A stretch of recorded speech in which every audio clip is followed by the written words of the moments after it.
Imaginez une école pleine de secrets, un monstre qui rôde dans la forêt et une ado gothique qui ne sourit jamais. Entre meurtres mystérieux, visions étranges et événements qui tournent mal, rien n'est jamais vraiment normal à Nevermore. Précédemment, dans la saison 1 de Mercredi, Pugsley, le petit frère de Mercredi, se fait harceler à l'école. Un jour, elle le trouve ligoté dans son casier. Pour venger son petit frère, elle se rend à la piscine où se trouvent les harceleurs et jette des piranhas dans l'eau qui devient toute rouge. Depuis quelque temps, elle a des visions. Ses parents décident alors de l'envoyer à Nevermore, un pensionnat surnommé l'école des marginaux où ils ont eux-mêmes étudié.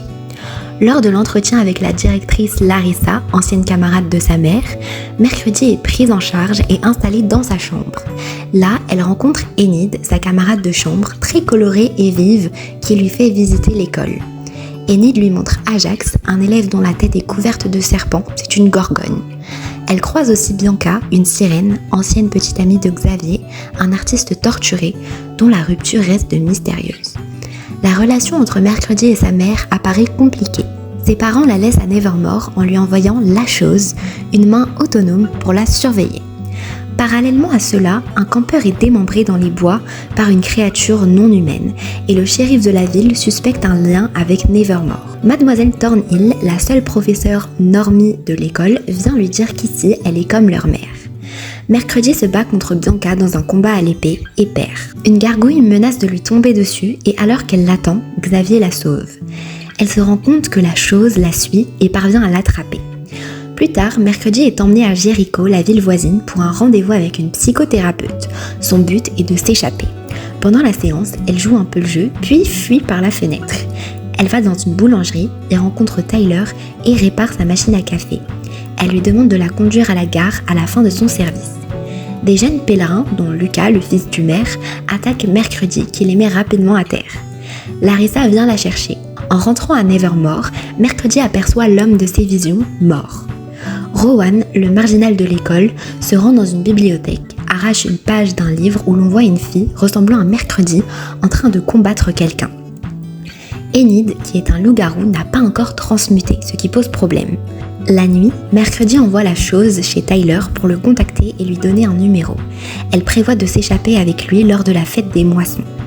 Larissa la surveille, mais Mercredi parvient à lui échapper. Tyler lui remet alors le dossier sur son père. Prêts à partir, ils sont rattrapés par les pèlerins. Mercredi a soudainement une vision. Rowan, mort dans la forêt.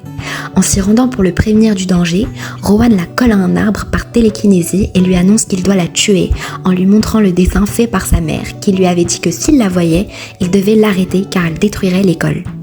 Soudain, un monstre tue Rowan. Mercredi récupère le dessin et décide finalement de rester à Nevermore au vu de tous ces mystères non résolus. Alors qu'elle parle au shérif du meurtre de Rowan, celui-ci revient d'entre les morts. Larissa annonce à Mercredi que Rowan a été renvoyé de l'école. La proviseure devine que l'élève a eu une vision. Mademoiselle Thornhill conduit Rowan à la gare. On voit celui-ci ressortir, transformé, dévoilant l'apparence de Larissa. Le pouvoir de Xavier est de donner vie à ses dessins. Enid remplace Mercredi au club d'apiculture pour pouvoir revenir sur le lieu du crime. Là, elle trouve Tyler et des lunettes de Rowan dans la forêt. Elle découvre l'existence de l'ordre des Belladone, un ancien ordre dont la mère de Mercredi faisait partie. La page arrachée par Rowan est issue d'un livre lié à cet ordre. Mercredi cherche ce livre dans la chambre de Rowan partagée avec Xavier et y trouve un masque. Elle surprend une conversation entre Bianca et Xavier révélant qu'ils ont rompu car Xavier pensait qu'elle le manipulait avec ses pouvoirs de sirène. Pendant la course Edgar Poe, Mercredi bat Bianca au bonheur d'Enid. Mercredi a une vision dans laquelle une fille lui dit qu'elle est la clé. Mercredi découvre un passage secret dans l'école, trouvant le symbole de l'ordre des Belladone et le livre qu'elle cherchait, mais elle se fait attaquer. Le groupe qui l'a kidnappée est composé d'étudiants dont Bianca, Xavier et Ajax qui constituent l'ordre des Belladone. Mercredi leur dit Elle montre le dessin qu'elle a récupéré à Xavier qui identifie l'homme sur le dessin comme étant Joseph Crackstone, le père fondateur de Jericho. Les étudiants sortent à Jericho pour l'inauguration d'une statue de Crackstone. Mercredi se rend au monde des pèlerins et vient en aide à Eugène face au gars qui l'avait déjà embêté au café. Elle explore l'ancien temple et découvre sur un tableau la fille qui apparaît dans ses visions tenant un livre exposé mais s'avère en réalité faux, l'original ayant été volé 1 mois plus tôt. Enid invite Ajax, son crush. Mercredi demande à Tyler où se trouvent les ruines de l'ancien temple et en s'y rendant, il découvre un squatter qu'elle fait partir. Elle a une vision. La fille, Goody, est traitée de sorcière. C'est une Addams, ancêtre de Mercredi, vieille de 400 ans. Crackstone avait ordonné de brûler tous les marginaux, mais Goody a réussi à s'échapper par une trappe. Mercredi voit aussi le monstre dans le présent. Elle découvre que le monstre est humain grâce à ses traces de pas. Elle croise Xavier qui devine qu'elle a des visions.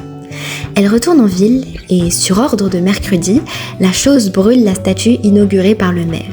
Le squatter se fait dévorer par le monstre. On voit Mr. Neal utiliser le passage secret, Ajax se pétrifier lui-même en sortant de la douche, posant un lapin à Enid, la psy collectionner des animaux empaillés et Tyler hurler dans son bain. Enfin, l'appareil photo du squatter révèle la tête du monstre. La chose se rend chez le médecin légiste et ouvre la porte pour que Mercredi réalise l'autopsie du squatter qui n'a plus de pied. Le shérif et le docteur arrivent. Mercredi se cache dans un frigo. On apprend que le tueur a coupé 2 orteils du pied gauche du squatter, probablement avec un outil chirurgical. Il photocopie les dossiers des victimes du monstre. Mercredi remarque que Xavier a une blessure au cou. Elle entre dans son atelier et voit de nombreux dessins du monstre. Xavier la surprend et Mercredi prétexte qu'elle est là pour l'inviter au bal ayant lieu le lendemain. Lucas propose également à Enid d'être son cavalier. Tyler dit à Mercredi qu'il croyait qu'ils se plaisaient mutuellement. Mercredi explore une grotte avec Eugène et trouve des os et des menottes accrochées au mur. Elle récolte une griffe du monstre dans la grotte ainsi qu'un chiffon imbibé de sang appartenant à Xavier et les remet au shérif pour comparer les ADN. Xavier comprend que Mercredi l'a invité uniquement pour faire diversion. Xavier se rend finalement au bal avec Bianca et Ajax avec une autre fille. La chose transmet à Tyler une invitation de Mercredi au bal, initiative qu'elle a prise seule. Eugène, avec qui elle avait prévu de camper devant la grotte, s'y rend seul. Xavier révèle à Mercredi que Tyler avait détruit une de ses fresques et qu'il avait fini au centre de redressement. Vient le moment de la danse virale de Mercredi. Eugène voit quelqu'un mettre le feu à la grotte. À cause de Lucas, du sang coule sur la piste de danse, mais Mercredi réalise dépité que ce n'est que de la peinture. Soudain, elle a une vision montrant Eugène en danger dans la forêt. Enid et Ajax se réconcilient. Mercredi court dans la forêt, mais elle trouve Eugène au sol. Au passage, si le résumé vous plaît, pensez à vous abonner. Ça prend 1 seconde et ça vous permet de ne pas rater les prochaines vidéos. D'ailleurs, merci beaucoup. On a passé les 100 abonnés et ça me fait vraiment plaisir. Dites-moi en commentaire les séries ou saisons que vous aimeriez que je résume dans les prochaines vidéos. Et aussi, si vous avez d'autres idées de concepts autour des films ou des séries, je suis preneuse. Pendant le week-end des parents, Eugène est dans le coma et le médecin légiste est mort. La famille de Mercredi assiste à une séance familiale avec la psychothérapeute où Mercredi accuse ses parents de meurtre. Le médecin légiste se soit suicidé à cause de l'affaire dans laquelle Gomez est accusé selon sa lettre d'adieu. Le shérif arrête Gomez pour meurtre. Ce dernier révèle à sa fille que Garrett, le jeune homme mort dont Gomez est accusé du meurtre, était en réalité amoureux de Morticia. Cette obsession a rapidement tourné au harcèlement. Il s'est même introduit à Nevermore et a attaqué Gomez, qui, en se défendant, lui a transpercé le ventre avec son épée. Du côté de l'enquête de Mercredi, les tests ADN n'ont rien confirmé. Mercredi profite d'un moment de calme pour faire une partie de pêche avec son frère, puis se rend dans la pièce secrète pour retrouver sa mère. Elle découvre alors que c'est son ancêtre Goody Addams, la fille des visions qu'elle a eues, qui a tué Joseph Crackstone. Morticia révèle à sa fille qu'en réalité, c'est elle qui a tué Garrett. Mercredi déterre alors Garrett et est arrêtée. Elle a cependant eu le temps de prendre un de ses doigts qui révèle qu'il est mort empoisonné à la belladone. Mercredi a une vision. La nuit de sa mort, Garrett voulait tuer tous les marginaux avec une fiole de poison qui s'est cassée dans sa poche. Mercredi et Morticia vont voir le maire qui décide d'abandonner toutes les charges contre Gomez. Mercredi et sa mère se réconcilient. Elle découvre également que Larissa est une métamorphe et comprend que Rowan, revenu d'entre les morts, était en fait elle. Mercredi essaye de communiquer avec Goody. Elle reçoit un message qui lui indique de se rendre dans la crypte de Crackstone pour avoir ses réponses.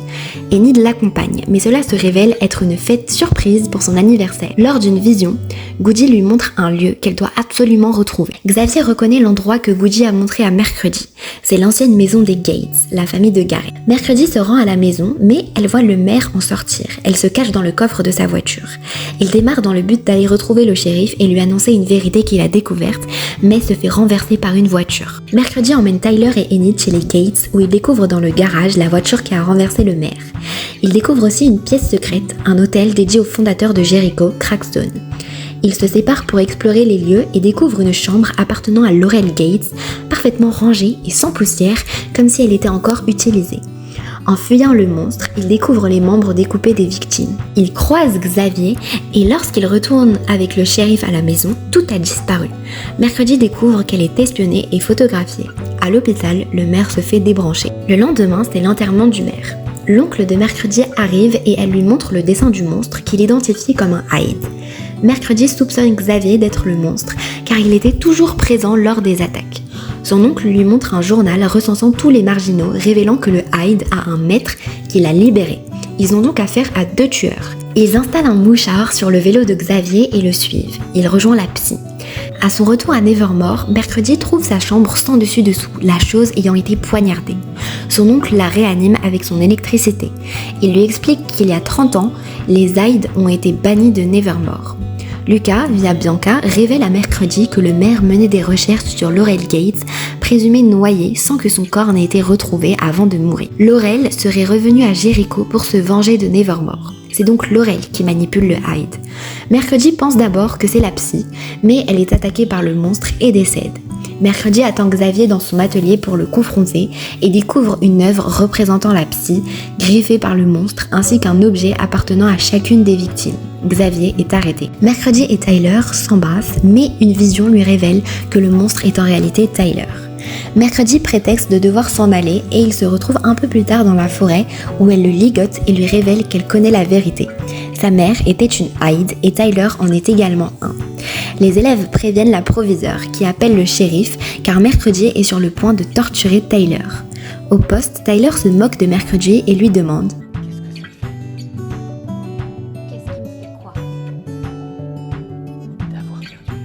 Mercredi est renvoyée de Nevermore. Elle rend visite à Xavier en prison, espérant son aide, mais lui demande de partir. Eugène s'est réveillé et confirme avoir vu des bottes rouges lors de l'explosion dans la grotte, ce qui permet à Mercredi de comprendre qui était cette mystérieuse personne. Elle se rend alors au laboratoire de Miss Thornhill avec Tyler, qui est en réalité Larissa métamorphosée, mais la normie pique la proviseure avec une seringue contenant un poison à base de belladone. Mercredi se fait assommer. Elle comprend que Tyler a rassemblé tous les membres découpés des victimes pour permettre à Laurel de ressusciter Crackstone à l'aide du livre de Goody.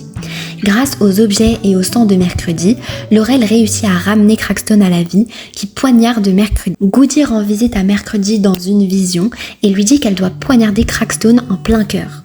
Son collier, un talisman transmis de génération en génération, permettra à Goody d'entrer en Mercredi pour la guérir, mais après, elles ne se reverront plus jamais. Mercredi est guéri. Enid se transforme en loup et sauve Mercredi alors que Tyler était sur le point de la tuer.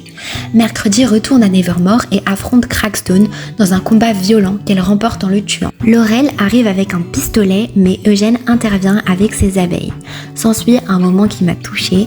Enid revient de la forêt, Mercredi revient de l'école et elle s'enlace. Mercredi finit d'écrire son livre. Les cours sont annulés pour le reste du semestre. Xavier offre un téléphone à Mercredi qui reçoit alors dans la voiture des messages inquiétants d'un stalker. Et c'est la fin de la saison. Qu'avez-vous pensé de cette saison? Avez-vous préféré Xavier ou Tyler? Et la vérité, est-ce que vous aviez deviné qui était le monstre? Dites-moi tout en commentaire.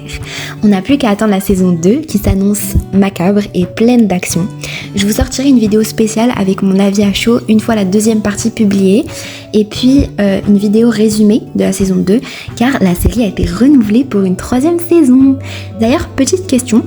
Pour la saison 3 de l'été où je suis devenue jolie, est-ce que je vous fais un résumé de la saison, sachant qu'il n'y aura pas de suite, ou simplement une vidéo où je vous donne mon avis? N'oubliez pas de liker, de vous abonner et d'activer la cloche pour ne rien rater. Et restez connectés, d'autres vidéos arrivent très bientôt sur vos séries préférées et plein d'autres univers à explorer ensemble. À très vite pour encore plus de vidéos.